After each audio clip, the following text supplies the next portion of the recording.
The Galactic Empire was ancient. Its fleets had conquered 1,000 worlds. Its banners draped across the ruins of civilizations that had dared to resist. Humanity, a young and defiant species, had only recently taken its place among the stars. The United Terran Federation, representing Earth and its colonies, knew that survival among the great empires required diplomacy, caution, and strength. The council chamber aboard the Imperial flagship was an architectural marvel. Curved obsidian walls, golden etchings of past conquests, and a long, circular table where the fate of species was decided. High Chancellor Varix of the Galactic Empire sat at its head. His reptilian gaze locked onto the human delegation. His kind had ruled for centuries, their authority unquestioned. Dr. Emily Carter stood at the center, her red dress a stark contrast to the sterile metallic surroundings. She was a diplomat, not a soldier, but she carried herself with quiet strength. Her voice was measured, her arguments precise. Humanity seeks peace, Chancellor. We offer trade, cooperation. You offer nothing of value, Varix interrupted, his voice laced with disdain. Your species is reckless.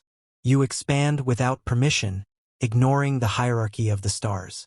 We tolerate your presence only because you amuse us. Carter exhaled, steadying herself. We do not need your permission to exist, but we do wish to coexist.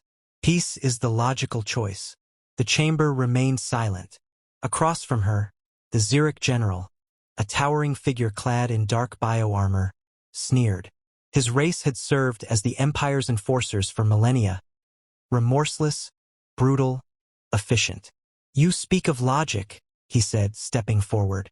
Yet you fail to understand the fundamental truth of this galaxy. Strength is the only law. In a single motion, he lunged. The impact was swift, brutal. Clawed fingers wrapped around her throat, lifting her from the ground. Gasps echoed through the chamber as she struggled, kicking against the grip. The human delegation moved to intervene, but a dozen Imperial guards raised their weapons, forcing them to freeze. This is the fate of the weak, the general declared, tightening his hold. Carter's eyes widened as she choked, fingers clawing at his wrist. Her body spasmed once, then went still. He released her, and she collapsed to the cold floor, unmoving, dead. For a moment, there was only silence. Then Varix leaned forward, his tone casual. I trust this will end your naive ambitions. Across the table, Ambassador Richard Hale of the UTF stared at Carter's lifeless form. His hands trembled, but his expression remained stone. You have made a grave mistake. Varix chuckled. No, human. We have made a demonstration. Hale's earpiece crackled. A quiet voice, barely above a whisper. The feed is live. Earth saw everything. He exhaled slowly. Then he stood. This meeting is over, he said coldly. The human delegation turned, walking out without another word. The guards let them go. There was no need to detain them. Humanity had been put in its place. There was nothing more to discuss. They had no idea. The moment Hale's shuttle landed on Earth, the streets erupted. Protesters flooded every major city, their voices a roar that shook the night. Screens displayed Carter's execution on an endless loop. The cries of outrage, of fury, of vengeance, echoed through the halls of power. The United Terran Federation convened an emergency session. Presidents, admirals, generals, every leader humanity had gathered in one room. The footage played one last time, the silence heavy. Then President Elena Vasquez spoke. They killed a Terran diplomat in cold blood. They humiliated us before the galaxy. They believe we will accept this. Her gaze swept across the room. They are wrong. Admiral Greaves, a veteran of humanity's early space wars, leaned forward. We need to strike back. Not with words. Not with diplomacy. With fire. General Malik nodded. The Empire expects us to hesitate. They think we fear them. We show them what happens when you push humanity too far. Vasquez looked at her military council. Full-scale war. Greaves met her eyes without flinching. Full-scale war. The vote was unanimous. Humanity had been at peace. It had spent years negotiating, building, expanding carefully. But the moment the Empire executed Emily Carter, they made one fatal miscalculation. They believed humans would bow. Instead, they had awakened a storm. Fleet Command initiated the largest mobilization in human history. War factories roared to life. Shipyards pushed beyond capacity. Every available warship was armed. Every soldier prepared. Across the colonies, volunteers poured in by the millions, civilians, engineers, hackers, all ready to fight. In a classified military base beneath the Arctic ice, Project Nemesis was activated. High above Earth, the first fleet assembled. It was smaller than the Imperial Armada, but it was faster, deadlier. Built for war. Designed to fight a superior enemy and win. Admiral Greaves addressed the fleet from the bridge of the ITS Vengeance. His voice was steady, unwavering. The Empire believes they have already won. They think this war is over before it has begun. They believe humanity will shatter under their might. He let the silence settle. They have no idea what we are capable of. Every ship, every soldier, every AI-driven war machine prepared for the coming storm. The war drums of humanity had begun to sound, and the Empire was about to learn what it meant to fear. The Zurich homeworld was a fortress, its defenses designed to repel any assault. Orbital battle stations encircled the planet. Planetary shields pulsed with energy, and legions of elite soldiers stood ready. They had never known fear. They had never known what it was like to be hunted. That was about to change. The human fleet arrived in the dead of night, their approach masked by cutting-edge stealth technology. There was no grand declaration, no demands for surrender. Only a single transmission was broadcasted across the planet's communication networks. You took one of ours. We take everything. Then the bombardment began. Kinetic rods, each the size of a skyscraper, fell from orbit. They struck with the force of nuclear warheads but without radiation. Pure devastation. Entire military districts vanished in firestorms. Armored convoys disintegrated before they could deploy. The Zurich, for all their strength, had never encountered an enemy that wielded physics itself as a weapon. Before they could recover, the second wave hit. Strike teams deployed from orbit, descending in drop pods that slammed into the burning surface. The air was thick with smoke and ash. Zurich soldiers scrambled to form a counterattack, but humanity had perfected war in ways they never could have imagined. Drones flooded the battlefield, each one armed with self-learning combat algorithms. They weaved through enemy lines, dodging fire, striking with ruthless precision. Behind them, Terran Marines advanced in tight formations, their powered armor shrugging off small arms fire. Zurich warriors fought with savage fury, their twin-bladed rifles cleaving through the air. But for every human that fell, 10 more took their place. They fought not for conquest, not for glory, but for vengeance. For Emily Carter. For every human the Empire had crushed under its heel. The Imperial Governor of Zurich Prime tried to escape. He never made it off-world. His palace, once a symbol of Imperial might, was breached in under an hour. Terran forces stormed the halls, taking down guards with ruthless efficiency. The governor's pleas for reinforcements were met with silence.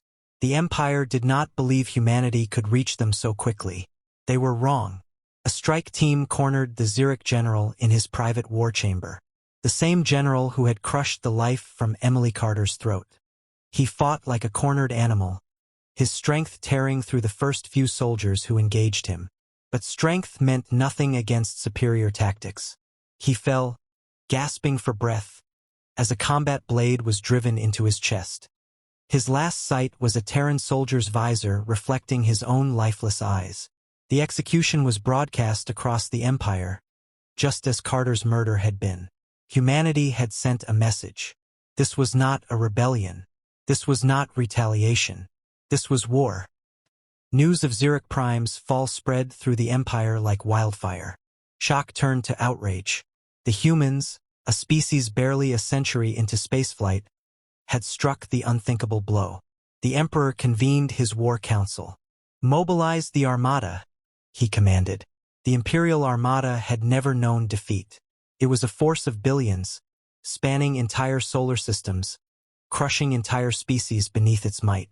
It was the hammer of the Empire, the final word in war. And it was coming for Earth. Across the Empire, fleets assembled. Dreadnoughts the size of cities, swarms of fighter squadrons, planetary siege cannons. The Emperor was not interested in a prolonged war. He would burn Earth to the ground, erase its name from history, and scatter its survivors to the winds. His commanders warned him of humanity's unpredictability. He silenced them with a single decree. I do not need to understand humans. I need only to destroy them. The Armada set course for the Sol system. Humanity was waiting. The Imperial Armada expected an easy conquest. Instead, they found themselves entering a battlefield designed to dismantle them piece by piece. The outer planets were abandoned, stripped of value, leaving nothing but empty husks. The Empire took them without resistance, mistaking it for human weakness. Then the true battle began. First, the Empire's supply lines were severed. Terran cyber warfare units infiltrated their communication networks, rerouting entire fleets into deep space, forcing them to chase ghosts. Next came the ambushes. At the asteroid belt, human warships emerged from hidden installations, striking fast and vanishing before retaliation. Imperial dreadnoughts, designed for large-scale planetary sieges, struggled to counter a foe that refused to fight on their terms. For every fleet the Empire lost, humanity only grew bolder. Then, the Empire made its final push toward Earth. At Saturn's moon Titan, the full force of the Imperial Armada arrived, prepared to obliterate any resistance. It was there that they realized the true cost of underestimating humanity. The battle began with silence. No grand speeches, no final warnings, just the quiet hum of thousands of human warships powering up their weapons. Then, without warning, the void erupted. From Saturn's rings, hidden warships emerged, launching kinetic barges that punched through Imperial hulls. AI-driven defense platforms fired in perfect coordination, turning enemy formations into debris fields. And then, the final blow. A single command was sent from Earth's High Command. Release the Titans. From the depths of space, the UTF's dreadnoughts emerged. Humanity had hidden its greatest warships for this very moment. Each one was an engine of destruction, carrying weapons powerful enough to crack entire moons. The battle turned from a siege into a massacre. The Empire had never faced an enemy that fought like this. They expected a desperate defense. Instead, they faced a species that had spent its entire history perfecting the art of war. The Imperial Armada, the greatest force the galaxy had ever known, was shattered. The survivors fled. The road to Earth was closed, and humanity was just getting started. The remnants of the Imperial Armada limped back to the core worlds, their hulls scarred, their fleets shattered. Never before had the Empire suffered such a catastrophic defeat. It was more than a loss. It was an unraveling. The illusion of invincibility had been broken. The High Chancellor's advisors whispered of retreat, of diplomatic solutions, of containment. He silenced them with a single gesture. This war had reached a point of no return. Humanity had to be annihilated, not just as punishment but as a necessity. The Empire could not allow such defiance to stand. But something had changed. The fear, the certainty of victory, the arrogance that had once filled Imperial command had eroded. The war was no longer about conquest. It was survival. The Chancellor ordered the largest conscription in Imperial history. Worlds that had once known only peace were turned into factory planets, forging weapons of war at an unprecedented rate. Every available fleet was recalled. Every officer was given a single, uncompromising command: break humanity. While the Empire gathered its strength, humanity did not rest. The war had reached its second phase, no longer a fight to avenge Carter, but a war to ensure that the Empire would never again threaten Earth or any species like it. The UTF's intelligence networks had mapped the Empire's infrastructure, identifying key points of weakness: its economy, its resource production, its command hierarchy. The Empire had existed for so long that it had grown rigid, incapable of adapting to an enemy that refused to fight a conventional war. Humanity exploited this flaw with ruthless precision. The Empire spread itself thinner and thinner, desperately trying to contain the chaos. And then humanity delivered the first death blow. Deep in the heart of Imperial space lay Durrani's V, the core of their war machine. The Empire's might was forged in its shipyards, its fleets assembled in its orbital foundries. The system was so heavily defended that an assault was deemed impossible. But humanity had long since abandoned the impossible. The attack began without warning. A single human warship emerged from hyperspace at the edge of the system, broadcasting a simple message. "Remember Emily Carter." Then it detonated, unleashing an experimental payload, an electromagnetic pulse of unprecedented scale. Every planetary defense grid, every targeting system, every automated turret flickered and died. And then the true attack began. Stealth frigates, lying dormant in the void, activated. Precision strikes targeted the shipyards, reducing them to burning wreckage before alarms could even be raised. Special forces infiltrated orbital control stations, turning the Empire's own weapons against them. By the time the Imperial fleet could respond, the battle was already lost. The loss of Durrani's V sent shockwaves through the Empire. The foundation of their war effort had crumbled. The realization dawned upon the High Chancellor with horrifying clarity. They were losing. For the first time in Imperial history, the question was asked. Not when humanity would be crushed, but if. The Chancellor refused to accept it. He ordered a final solution, one last, desperate gambit. A weapon of extinction, forged in the depths of the Empire's darkest research labs. Something so destructive that even the Empire itself had once sworn never to use it. The war was approaching its climax. But the Empire had made its final mistake. They had given humanity time to prepare. The Death Fleet emerged from hyperspace on the edges of the Sol system. It was the largest force ever assembled in the history of the Empire. An armada so vast it blotted out the stars. Planet-killer weapons hummed with energy, primed to wipe Earth from existence. The Imperial fleet moved forward, confident that this final act would break humanity once and for all. Earth's defenses had been forged in fire, hardened by war. The outer planets had been stripped of anything useful, leaving only hidden kill zones. Automated drone swarms, disguised as debris fields, activated the moment Imperial ships passed through, tearing into them with unrelenting precision. These were not the ships the Empire had faced before. These were the warships humanity had built in secret, forged from the wreckage of past battles, designed for one purpose, to end this war. The Titans, the most advanced dreadnoughts ever constructed, led the charge. Their weapons ripped through Imperial hulls, their shields absorbing return fire with impunity. The battle that followed was unlike anything the galaxy had ever witnessed. Imperial ships fired volley after volley, but for every human warship that fell, two more took its place. Humanity fought with a fury that no battle doctrine could counter. Their ships moved with precision, their tactics shifting in real time, their AI-driven weapons adapting with terrifying efficiency. And then the Empire's secret weapon was deployed. At the heart of the Death Fleet was the Devastation Engine, a superweapon capable of collapsing a planet's core with a single shot. It was their final trump card, their last hope for victory. The weapon fired. A blinding lance of energy streaked toward Earth, its power enough to reduce the planet to dust. But it never reached its target. The moment the weapon activated, humanity unleashed its final countermeasure. A strike team, having infiltrated the fleet hours before, detonated a series of charges within the superweapons reactor core. The Devastation Engine erupted in a catastrophic explosion, taking half the Imperial fleet with it. Panic spread through the surviving ships. The Empire, for all its power, had lost its greatest weapon. The battle turned into a slaughter. One by one, Imperial warships fell. Their formations crumbled. Their admirals died aboard burning flagships. Some tried to flee. None succeeded. The last Imperial dreadnought was torn apart by railgun fire, its wreckage drifting lifelessly into the void. The Death Fleet was no more. The war was over. But humanity was not finished. The remnants of the Empire, broken and leaderless, awaited humanity's next move.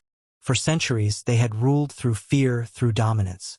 Now, they feared for their own survival.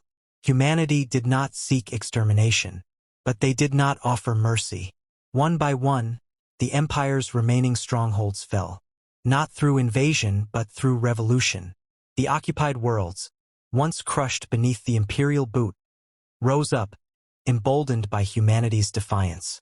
The empire collapsed from within. The High Chancellor was captured. His reign ended with the same swiftness with which he had declared war.